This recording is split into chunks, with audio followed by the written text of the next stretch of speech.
Wintertime is here and we all like a little snack. Today on the channel, I'm gonna show you how we made this delicious beef jerky. Let's get into it. So first things first, we've got to mix up our jerky seasoning and cure. In front of me here, I've got 2 kits from my friends over at PS Seasonings. Not a sponsored video, but I do have a 10% discount code below and link below, so I'll put that in the description. But they've got a couple different options. I'm actually going to, I've had a big discussion with myself off camera, which one I was gonna use. I'm gonna try this prime rib one. Supposed to be like steakhouse, a little buttery. And I'm curious to see what it's like. So we've got cure, and then our seasoning. Okay, so you've got enough here to make 15 pounds of meat. You're gonna take one package of seasoning and 1 of cure.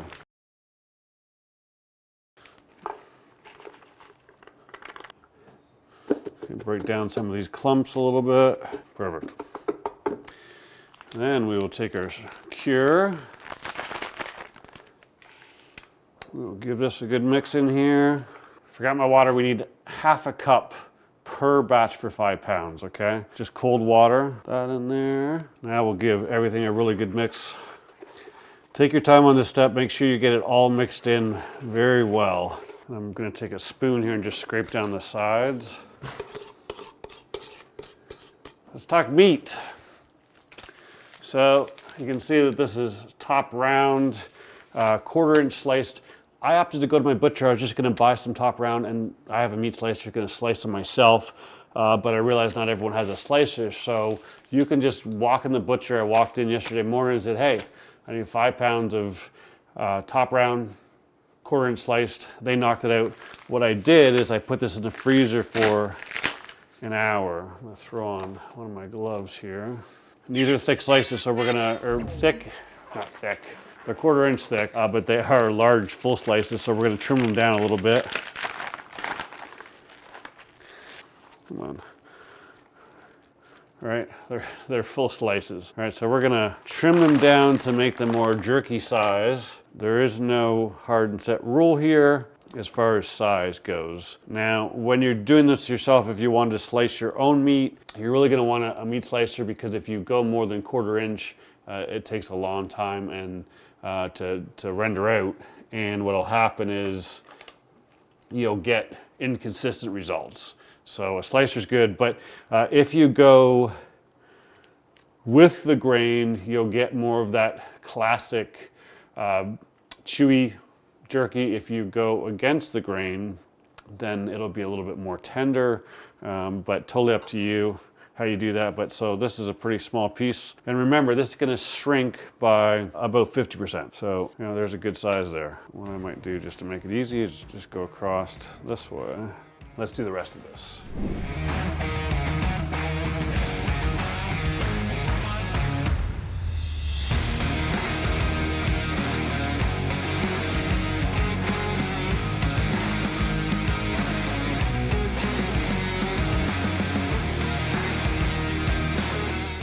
And just like that, we're done. So I've got a gallon Ziploc bag here, hoping all that'll fit inside that bag. And I rolled over the edges, so we'll be able to seal it without getting yucky, the technical term. So what we're gonna do now is we've gotta make sure that all sides of our meat are in this jerky, in the seasoning and the cure, because we wanna make sure it gets nice and covered, gets all the flavor. We want the cure, because we're going to do this at a low temperature, right? So the cure does a couple things. Number one, make sure that we can cook it at a low temperature for a long period of time without having any bacteria build up. It also helps it so that when you store it, it'll store a very long time. If you're not using a cure, a lot of beef jerky will only be good for a couple weeks. Unless you could use a high level of salt, I would suppose, because you can cure bacon with just salt. I was tempted to do a double batch jerky and do 1 of each. The problem was I wasn't sure how, I didn't know what 5 pounds of sliced meat looked like. So wasn't sure how much room I would have. Use a very wide bowl. The liquid goes a long way.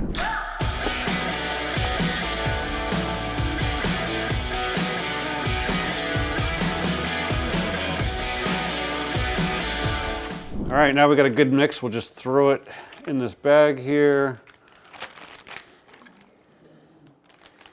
I think I said that, but this is just a 1 gallon Ziploc bag. Looks like it'll fit no problem. Good to the last drop, as they say. So what we're gonna do now, we'll seal this guy up, and this can go in your fridge for anywhere between 8 and 24 hours. Now, one of my sayings is everything tastes better with smoke flavor. Another one is the longer you marinate, the better. So I'm starting, my wife had a Christmas event here this morning, so I'm starting a little later. So what I'm gonna do is this is gonna go for probably about 20 hours. And then we'll get it out tomorrow and we'll work on the smoke. What you wanna do is every few hours or whatever, rotate the bag around and just make sure that everything's getting nice and covered. And then just throw this in the fridge and I'll see you tomorrow. All right, so it's been about 21 hours. Time to get our jerky on the smoker here. I've just got some wire racks. Get some gloves here. One thing I'm gonna do is I'm just gonna give these a quick spray so that the meat doesn't stick.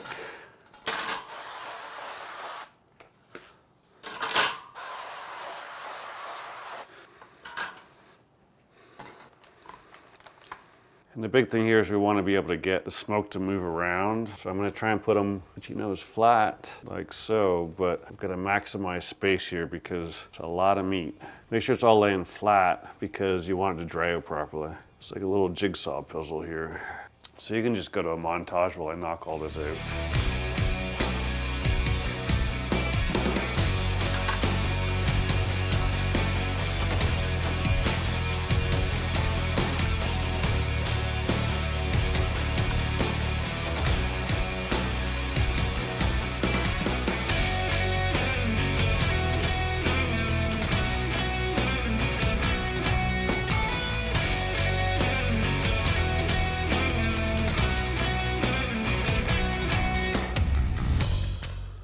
All right, so we got a little bit left. Took 4 racks. This is actually out of my dehumidifier, so I might put the rest of this on that, or we'll put this on the Yoder and then I'll put another little bit on later. But we've got everything nicely spread out, and right before I started this process, I went outside, I started up our Yoder, we set it to 170. Today we're using Bear Mountain oak pellets. Let's go take this stuff outside and we'll put it on the Yoder. So we went outside, we put our jerky on the Yoder. The one thing I ran into is that my cooling racks were a little too long, so when I closed the lid, it wasn't closing properly. So what I should have done is use my dehydrator. I think I said dehumidifier earlier, but dehydrator racks, because they're square, so they've got I think they probably would have went in a little bit better rather than they weren't quite as long. So they would have worked well, but simple fix. All I did is I used a chunk of wood and I raised one up above on the top and I rotated them sideways. I think that Yoder actually has a jerky 3-tier rack, if I recall correctly. Check it out at bbq.com. Pretty sure I saw one there if you really want to get into jerky. Now what we're gonna do is we're gonna let this go for 5-6 hours. It should reduce in size by about 50%, and we want to catch it before it breaks. Should have a little bit of chew to it. I'll bring you back a little bit. All right, so it's been actually 4 hours. We're moving along a little quicker than expected. It is ready to pull it off. I mean, take a look. It's got some beautiful color here. We've got a couple that are a little overdone, but the majority of it's just right. Let me go get it and we'll have a closer look at it. All right, so here it is. As you can see, we've got some pieces that are a little darker than the other. The top two are definitely the best color there. And those are cooked properly. I'm making my first ever Italian, like legit Italian style ragu sauce. It takes all day long. You can hear it in the background. But I needed a food mill for it. And a food mill takes out the seeds and the skins from tomatoes. I went to 9 stores. I thought I was gonna go for an hour. I was out for 3.5 hours. I struck out. The world's forgotten how to cook. So now I gotta order something online. So I came back later than I wanted. These two are the ones that were on the bottom. What I wanted to do is I wanted to put these on top and put the top on the bottom because they're close to the diffuser plate.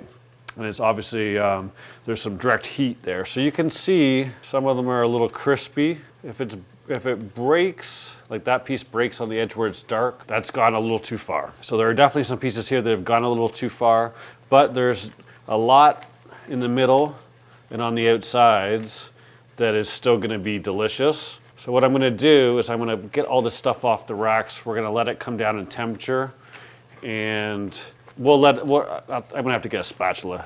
That spray oil didn't really do it for some of this stuff. I'll get this off and I'll let it cool down, and then I'll bring it back and we'll talk a little bit about what it tastes like and storing it. So I told you when you made this, it would shrink by about 50%. That's all we got left.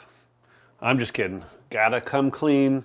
Some of that dark stuff was just too dark, and when I was pulling it off the cooling racks, it was breaking. You don't want it to break. You want it to kind of, as you fold, stay together, right? We can see there's some lines, there's some strands of fibers holding it together, but it's not breaking.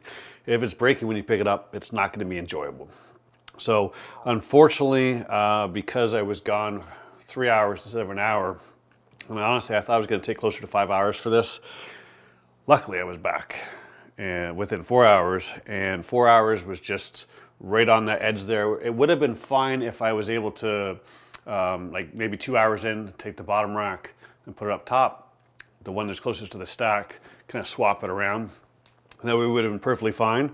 But unfortunately, some of it had to go. It just wasn't gonna be enjoyable. Lesson learned. Let's try though. It's got some good flavor to it. Get a little piece here. So you want it to tear.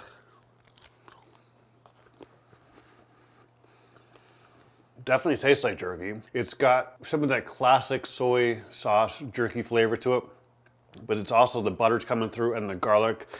This almost kind of tastes like some steak with some butter, some garlic, and some soy sauce. It's pretty darn delicious. As I showed you in the beginning, they have a few different flavors. Figure out what you like, try them all. But this is pretty darn good. For a first attempt, I'm pretty proud with the outcome. Next time, I know what to do to make it even better. When it comes to storing jerky, you could put this in a Ziploc bag. I would encourage you to either vac pack it so it'll stay a little longer. And then the other thing you could do is you could put this just into a glass mason jar, right? This will last for, well, it'll last longer than probably it'll stay around the house. Because it's got some cure in it, so don't be afraid to keep it for a month or two and enjoy it if it lasts that long. With that being said, if you're looking for some more Yoder videos, I got you covered right here. Thanks as always for watching. If you got some value in the video, please give it a thumbs up. Don't forget to like and subscribe. I'll see you soon.